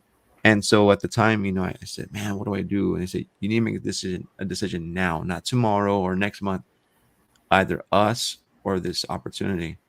And I was like, "Why are you doing this to me?" And so I decided to pick my team. And, you know, I finally saw the where they had the video submission, and then they picked the people who won or whatever. And then they finally made the name Ghost Hunters Academy. And I was like, man, that could have been me. And so I'm a big believer that if an opportunity is meant for you, it'll come again. And Mhm. so one day I got a call from I don't know if for those who are watching, Univision 41 or Mhm. Univision is like the Latin America, like the biggest platform for news and everything for Mexico and just all of that kind of part of the world. And they called me and they said, "Hey, we saw you have a team, MPS. We're looking for a team to represent us. We will fly you throughout all of Latin America to all the most extreme haunted places. We're going to pay you, whatever. And we want you to gather evidence for us. And we'll make segments off that. We'll have a camera crew follow you. Whatever you don't have, we'll get for you." And Mhm. I'm just like, holy cow. Like, this is big, So I was like, I go to the team. I'm like, "Hey, guys, opportunity is knocking again." And they said, "If you take this opportunity, we're leaving NPS." I was like, what the, what? Wait a second. Like, am I being like, why are you doing this to me? And so at that moment, I said, "Listen, as long as I hold on to you guys in my team, I'm never going to achieve anything because you're always going to hold me back." And at that Mhm. moment, I cut them all off. I removed them at that moment. They were like, "You'll never make it without us." and obviously I'm still thriving. But it's Mhm. like, it's crazy how there's people like that out there, man. It's mind-boggling. Yeah, and I think that's part of the problems with the whole para-unity concept is people will cry, para-unity, para-unity, para-unity, but the minute someone gets something that they don't get, it's like, they totally get upset, and that's where egos get in the way. Mm-hmm. For sure. And unfortunately, I mean, maybe, who knows, maybe, chemists and other scientists have this too, who knows. I mean, Right. Yeah, you never know. look at what Tesla and those guys went through when Right. they were pioneering all the tech back then. But it's really sad. It feels like a preschool sometimes. I think as long as there's as long as there's positivity, there's always gonna be negativity right behind it, because you have people who are true supporters, and they're like, man, we're proud of you. It's Mhm. good that you got this opportunity. We're always gonna have that one just envious, salty person who's like, why wasn't that me? Right. Why it is what it is. I mean, you can never avoid that. Yeah, and I always tell people I'm I like to share my information and share whatever I can when I can. So if Right. there's an opportunity that I'm a part of and there's someone who I know that would be great fit for whatever we're doing, Right. I'm always going to offer recommendations wherever I Hmm. can. Like the college tour that I mentioned I'm doing. I work well with Joe Frankie, and I recommended that he go with, and now that's in the works, and we're working on getting dates, and so I brought him in. And that's an experience that he might not have because he didn't have my contacts. Right. And and that's the other thing that paranormal investigators are so tight on, their contacts. It's like, Right. no, I know this person, but nope, you can't get their information, or Right. And I it's think like, I think the other side of that is that, as you know, Heather, it's not like we wake up one day and we have all the contacts in the world. We have to work our butts off to get connections. You put so much work in. Like one of our contacts that we have is MUFON, mhm. this Yep. UFO group, and you know, when I met them, I mean, they're extremely careful who they provide information to outside of that, of their world, right? Like Right. they don't just say, oh, here you go, come on, let's. Yeah. And I had to work my ass off to build a friendship, to prove myself to them that, Mhm. we're not just, these people running in the dark, looking for whatever. Like, and I finally was able to build a bond with them, and I gained their trust. And now whenever, for the Texas chapter, whenever they get calls for paranormal stuff, that, hey Mike, we have this, can you go help? And so, but the thing is, the one thing I learned really quickly, and not to like shame anybody, but there's people out there who, they're not looking for the hard work. They're Mhm. like, okay, you did the hard work, let me have that contact. And then, or if, like, say you share that, because like, let me give you an example. Mufan had called me and said, hey, we have a case with this person seeing these black triangles in the sky over their home. There's also paranormal stuff there. Can you come out with us? And I'm like, they never invited me to an investigation. I was blown away. I was honored. I was like, let's do it. And we go, and when we're going, I invited this guy who I talked to. I invited him to come out with me, just for the experience, just for him to be able to witness this. Because I mean, realistically, how often do you go outside and you see a freaking ship in the sky? Mhm. You don't. It's not like it's an everyday occurrence. So I'm like, if we're gonna see this, it's one thing to tell people about it, and another thing for them to be there to witness this. I'm like, let me invite this guy, let me bring him out. He comes out with us, and we're there at the location, and the entire time, all he's doing the entire time, and I'm like, my blood was boiling, is that the whole time all he could do was talking to my contact.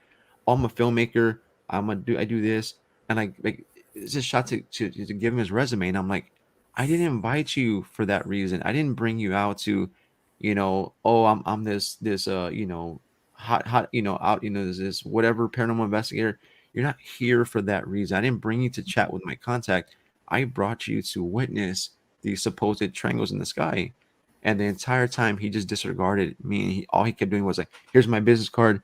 I'm a filmmaker. I do this, and I'm doing, and I'm like, I was like, bro, I was like, why do you feel the need to do that? Not that, you're not allowed to talk to them, but it's like, I worked my butt for this, and all Mhm. you want to do is just come in and just let me, take this. And then the thing is, when you share with people, which is fine to do, but then you encounter some people who want to, like, oh, they've never experienced this before. Like they never had these opportunities. And so they say, I love the way it tastes, I love the way it feels, but I can do it better than you. And they try to push you down and try to make it, and then they're humbled because the person's like, I didn't come to you, I came to this person.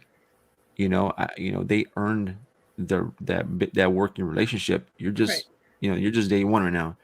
And so I feel that, people who are listening, don't be that way, because, for those of us who truly are serious about this field and connecting with others, we work our tails off. We strive to build these connections. At least I do, because it's like, again, if you're building these connections, and it's not an easy thing, especially when moving. It was hard for me to gain their trust, and when I finally gain it, and then for someone to be like, oh, just give it to me, we can do it better. I'm like, don't do that, man. Don't, and this is why a lot of people close themselves up to other people, because of reasons like that. Right. But the other thing too, in that, going on that aspect is, not to willingly hand out these contacts, because you don't want people, harassing your contacts. Right. But you can act as a facilitator. If someone comes to you and says, hey, I really could use the help of X, Y, and Z, and you have that contact. Right. That's when you personally reach out and say, hey, this person needs your help or has a question. I always, but I only do that for people I trust. And exactly. It's funny. I had a friend who he had asked me for a contact. It's something totally non-paranormal. And he was looking over my shoulder as I was scrolling through my phone. And he's like, you have so-and-so's phone number? And I'm like, yeah. He's like, can I have it? I'm like, no. Right. And then you get cut for giving it. It's like, why do you need it? I'm like, do you have a reason to call him, or do you just want the phone number? Right. But funny. Yeah, it's funny. Well, quick question. The show technically goes till noon Eastern time. If you still have time to stick around for another 30 minutes, we can continue on the other side of but we do have to take a quick commercial break if Todd's ready to run it. So we are going to take that quick commercial, and Mike will be back right after we take the commercial. I'm babbling now. It's my turn. Let's see you guys in a few moments.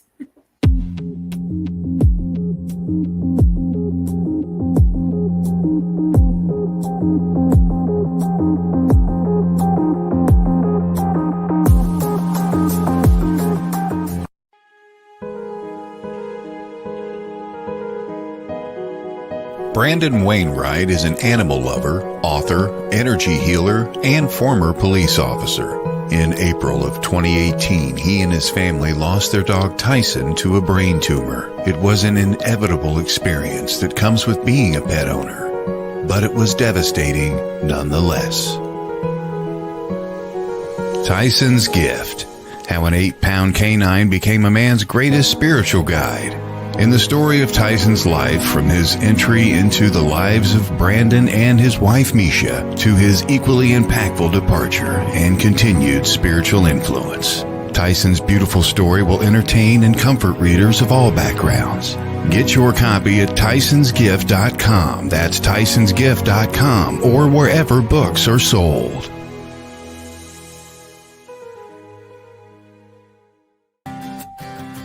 From its beginnings, Used was created to unleash the excellence of nature's healing powers and bring them to people everywhere. With almost 90 years in the market, they are considered a worldwide pioneer in complete herbal wellness therapy. All Swiss Used products are natural, essential oil-based, pleasant, and harmonious. They are extracted from plants and herbs with the latest technology to ensure the best results. Swiss Used Live Healthy with consultant Stephanie will guide you in the right direction to find the perfect essential products just for you. For example, have an upset tummy? Try our soothing chamomile that has not only been used by many, but trusted for years. Keep in mind, you just can't get these amazing oils at your local shopping center. They're just too special. For that, you need a connection. And that connection is Stephanie. Want some? Then head on over to Facebook and search Swiss Used Live Healthy. That's Swiss Used Live Healthy, and contact Stephanie today.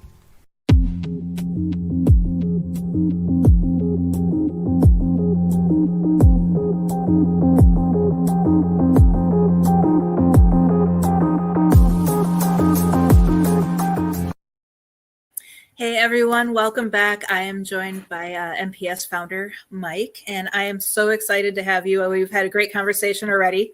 Thank you again for being on the show. This is amazing. Oh, my And pleasure. one question, and I wanted to ask is, I know it's a big topic in the field, is research. When you have an investigation, a lot of people say, no, don't research the property until you do the investigation, research afterwards because you want to go in blind so you're not influenced. But then other people want to know. I'm a firm believer of knowing the history because that helps guide you as to what type of questions to ask. I'm not a psychic, so I get keeping your psychic shielded. But what are your thoughts? Which side of that fence do you fall on for research? Right. I think for me, when I go to a location, whether it's residential or historical, I like to know the history, that the things that took place, what happened in the location. Because for me, well, one of the things that we practice in my team is for those who are really gifted, who don't require the need to know what happened, because they just they do their best to better develop their abilities, is to use them towards trying to get answered or figure things out in the location. So what we do is, for those who say, I don't need the information, what we do is they won't be a part of the walkthrough and find out what took place. And then once we get that information, even then I'll tell the clients, okay, if there's any names involved, if there's any, specific individuals, don't mention them to me either, because, as much as I would love to, connect with those individuals, but I don't want my sole focus the moment I come in to be on just looking for those specific individuals. And so for Right. me, it's like, as much as I want to have information, not that I'll limit myself completely, but I gather what I feel I need to know. And then, then when we do the actual, we'll allow our individuals who are just have really amazing abilities go in, and of course they have no information. And then I want to see what they pick up on. And as they're picking up on things, I would just validate yes or no, or, and then we try to see how we connect the dots, because I want to add that extra layer of validity, where, they had no information. They went in there, not to say they're going to pick up on every single thing, but the closest they can get to it. And then I'm like, okay, I validate for them. Okay, yes or no. But me personally, I like some information, just not all, because even myself, even though I rely on my devices and of course myself to get the answer, or, get information, I don't want to know everything, because when I discover something and I bring it to the client, I have the thing about me is I tell my clients, I want you to write everything down. I'm all about documentation. So even them, I'm like, listen, whatever you tell me, I want it to be documented, because I don't want to come to you with a name and then you're like, it just out of the blue, you're like, oh yeah, that could be this person.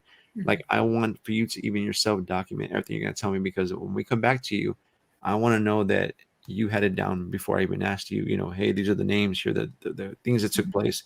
And that way we can go through that and validate and, use that information. But Yeah, I just thought I'm a researcher, so I like to. Right. It helps me. It goes along the idea of asking out of the box questions. Right. If you knew the land used to be, like the one museum that we investigated, the land used to be a school. Right. So we would, kind of guide our questions towards that. But yeah, everybody has their own techniques, but it's, I do firmly believe you need to keep your psychics shielded, because if you give them, I don't even think you should give your psychics the address. Oh, no. Have someone go pick them up. Right. Don't give them any, and as far as that. And I just lost my question. Holy crap. Yeah, I lost my question. I remember. What are your thoughts on, my favorite thing is when you're interviewing a client. I've heard from several people, I don't know why I'm having paranormal activity because no one died here. Interesting. Yeah. What are your thoughts on people believing that the only thing to cause paranormal activity is having a death at a location? It's funny because, and I'm going to be 100% with you. No, I don't think anyone's ever came to me and told me that. I think it's because no one ever died here.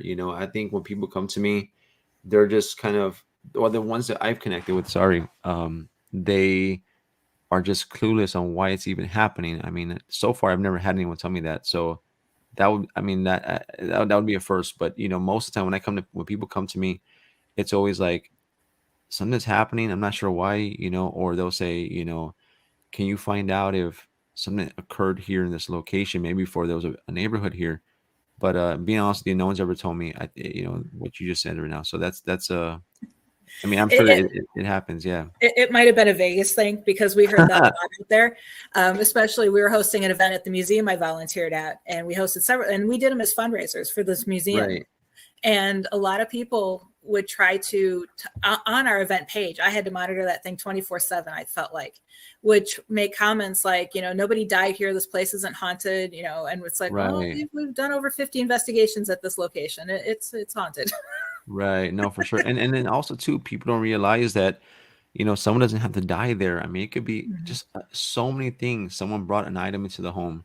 It could Mhm. be just like we mentioned, how you mentioned that people, there's so much looking for things they self-manifest. Mhm. So, people don't realize that people, it could be just a random person coming into your home and they're just dumping this energy that they have into your location and it attracts things. So there's just so many things that could be contributors towards why there may be a possible haunting. Mhm.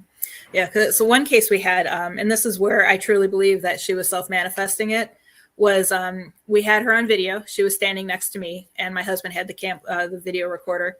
But on our audio recorder, not the video recorder audio, but the actual digital voice recorder we heard her voice say, "Get out."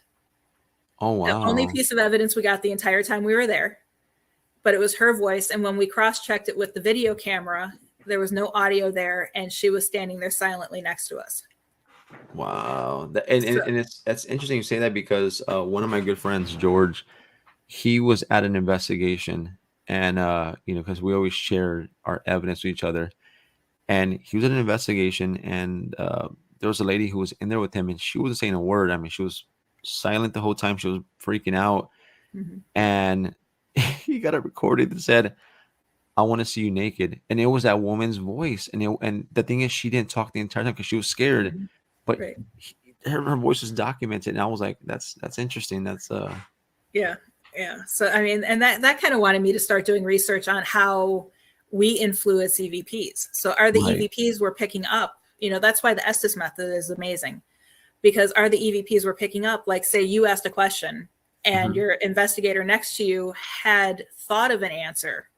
What's to say that their thoughts aren't imprinting on the Right, voice recorders and answering for you? right. That's also true. Yeah. Yeah. That's a good one. Yeah, for sure.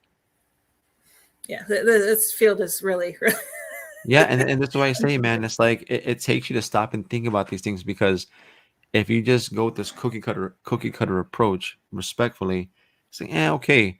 But it's like you have to think outside the box. Like, one of the things that we tried, right? And I don't know if you've tried this yet. I'm sure if I thought it, a lot of people probably thought about it. But one of the things that we tried doing was I was like, I've heard people say, and again, I'm not saying it's a fact, but people say that when they've experienced a spirit or a ghost, that when this thing attempts to talk to them, it's never like how I'm talking to you. I'm verbalizing through my mouth, like, "Hey, how are you, Heather?" That usually when they're being talked to or communicated with, it's always like a telepathic kind of thing, like through their mind.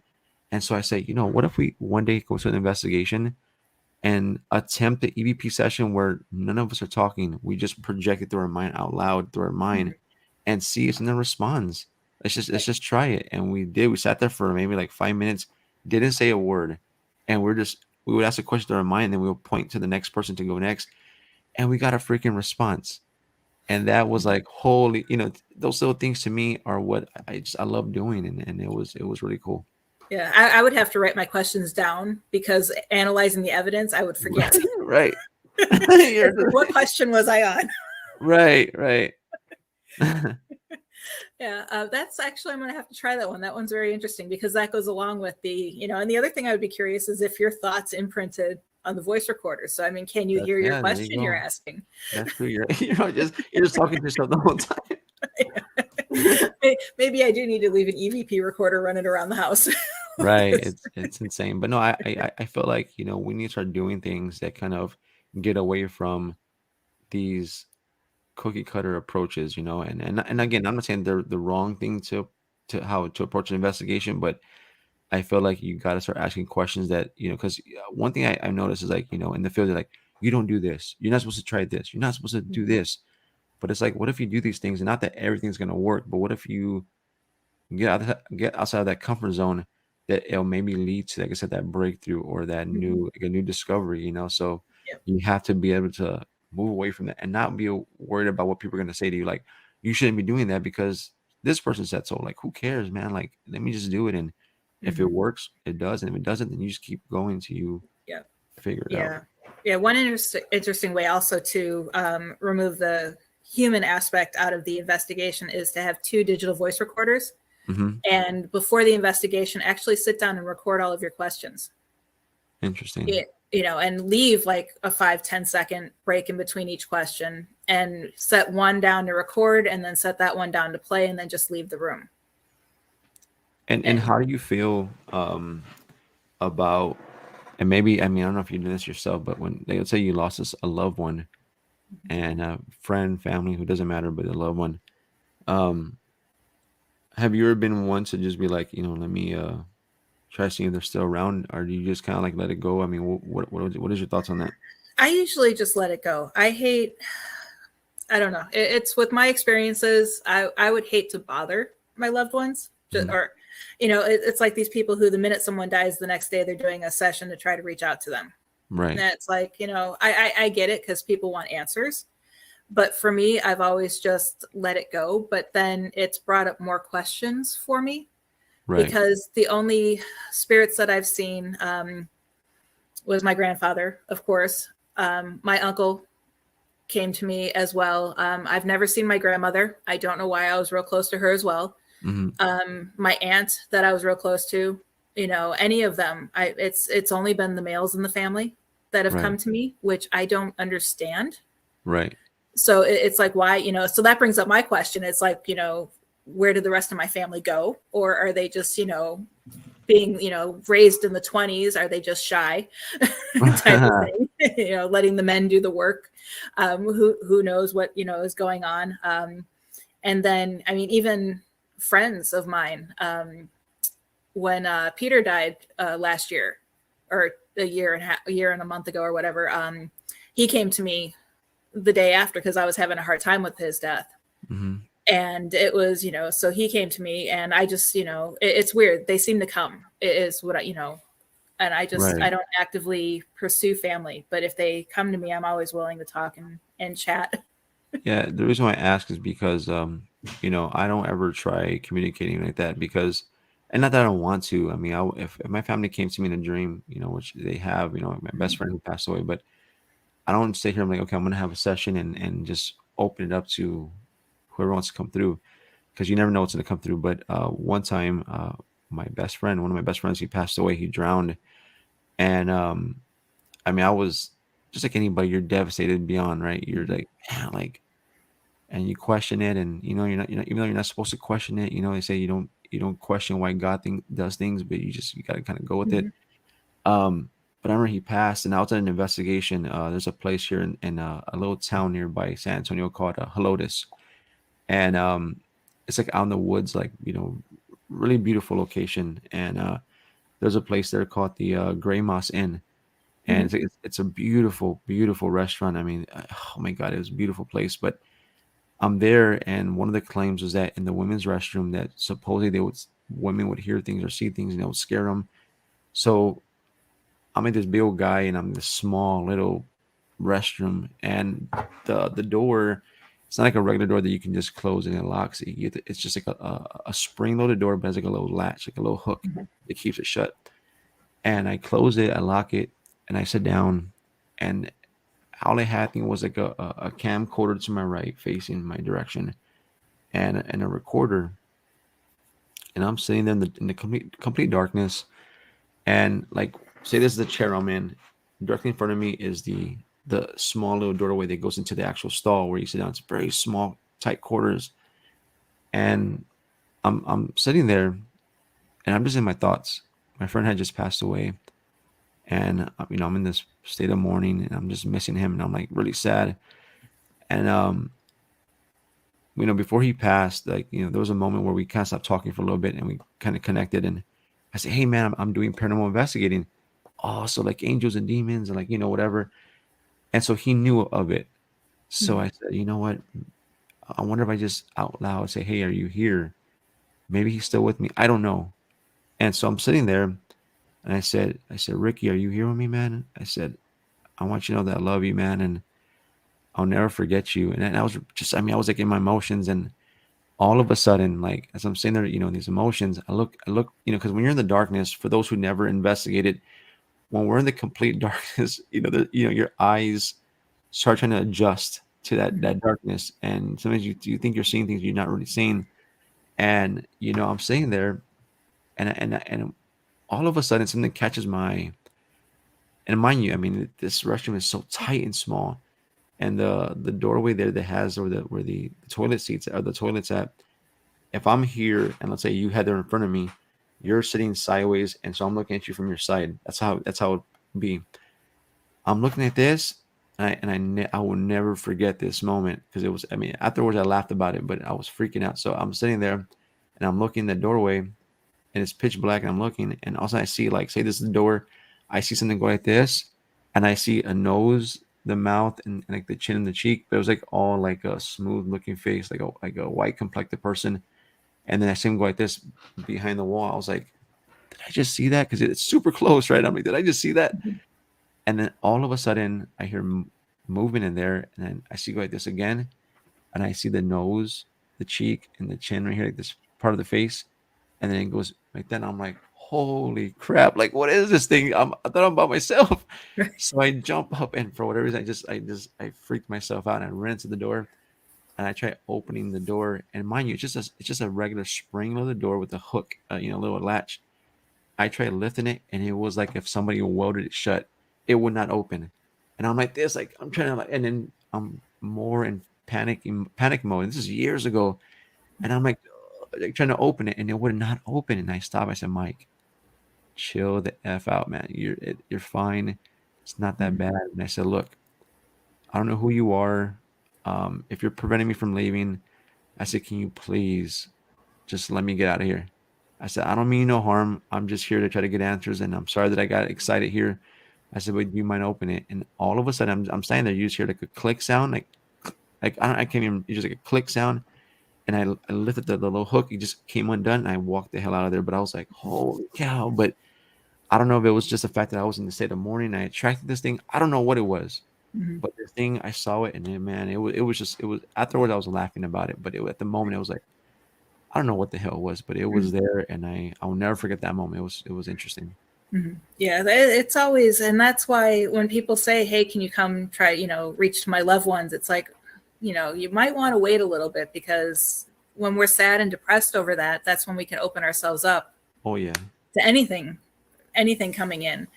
And getting back to the bathroom real quick, we have about 10 minutes. Getting back to the bathroom real quick, why are bathrooms always haunted? Maybe it's what we leave behind in there. Residual energy. Right. It's like, I mean, in the last book I wrote, I even wrote in there, because it was like the third time I had written, the bathroom of this location is one of the most haunted locations in there. I'm like, and then I put, why are bathrooms always haunted? Right. And it's always the ladies' room half the time. Right, it is, man. It's like, it's insane. I mean, it's even my son, one of his most memorable experiences was when he was using the bathroom at a location, and all of a sudden, and I have the digital voice recorder on, so we have this all on audio, and it's hysterical. He cracks the door open. He's like, Mom. I'm like, what? He's like, someone's banging on the bathroom door in here. And I'm like, yeah, that bathroom's haunted. And he's like, oh. And I'm like, I go, go back and finish. He's like, and he comes running down the hallway, zipping his pants up, putting his belt back on. He's like, nope. He's like, not gonna do it. So real quick before we go, let everybody know where they can find you. All right, so if you want to find myself, you can go to search on Facebook, type in Midnight Paranormal Society. Don't get us confused with there's another MPS, and I think Chicago. We're in Texas, so look for the Texas version. Also, we also have our podcast network called Whispers from the Unknown Network. You can type it in Facebook as well. And if you need to reach me directly for questions or concerns, or if you are local in Texas and you want to, looking people to connect with, you can email me to paranormalmps@gmail.com. Okay. And do you have any upcoming projects or anything exciting coming up soon?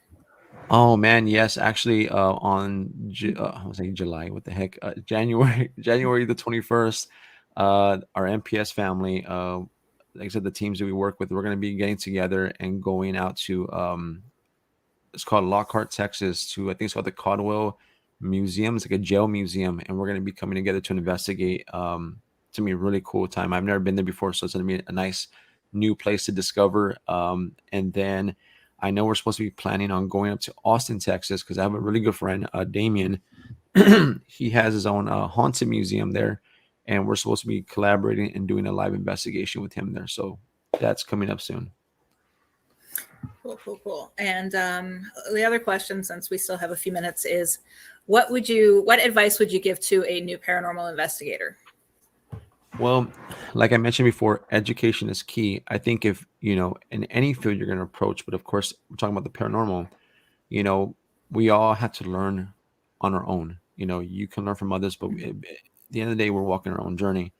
But I think, before you start jumping into residential cases, specifically because of what comes with it, my advice would be is to link up with any teams who are willing to work with you. There's nothing wrong with, learning from others, because at the end of the day, it's like we're doing a disservice to ourselves and to others when we're becoming closed-minded. So, linking up with other teams, and not just the teams, go to libraries, go, the power of the internet, look at other stories of people who experienced things, other teams. Even if you don't work with them, there's people who document everything and put, blogs and posts and stuff. So you can always read this information. So to me, education is key. Once we lost Mike. Hopefully Hello? He comes back. While we're waiting for his connection to come back on, I do want to thank everyone for watching. You can find me at WLTK DB Radio. Oh, there you are, Mike. We lost you. Sorry about that. Yeah, you were talking about blogs at the time we lost you. No worries. I was just saying real quick, just education is key. Learn from others, and then whatever you learn, of course, you get that information and put your own twist to it. You know what I mean? Because, but anyways, just link up, learn, and then apply it to whatever you're doing. Exactly. And like we had talked about earlier, always be humble. Oh yeah. So getting back to where you can find the radio show, you can find it in WLTK DB Radio. If you've come in late, because I see Jeff posted, dang, I'm late. You can find the replay on YouTube, and I also have a podcast channel, which is on our page as well. If you go to Exploring the Paranormal Show on Facebook, you'll find all the links and everything you need there as well. Or you can go to explorationparanormal.com. I have a page there dedicated just to the radio show, as well as my blog is there. And we're in the process of uploading information about what we have planned next year. You can find that there as well. And one quick tip that I always end the show with is we had talked earlier about the book from Scott Cunningham. I wanted to share a quick little exorcism recipe. So if you go on an investigation and you need to expel whatever inner demons followed you home, make sure all you need to do is draw a warm bath and add basil, rosemary, yarrow, cumin, and rue. Make sure to splash it all over your body and remain in the tub while you allow all the water to drain out. But of course, like I said, make sure that you know what these different herbs are before you use them to ensure you're not allergic to them or have any side effects. And then once that water does drain out, that should take any negative energy with you. You can also put the same herbs into a jar, keep it in your home, carry it with you in your pocket. Or like Mike had mentioned earlier, say your prayers before you come home, say your prayers before your investigations. Oh, yeah. And there are so many different ways that you guys can keep yourselves safe on an investigation.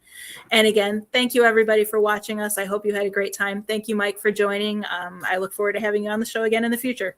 Awesome. So thank you. You guys all have a great day. The truth is here and now on WLTK-DB Talk Radio at WLTKDB.com.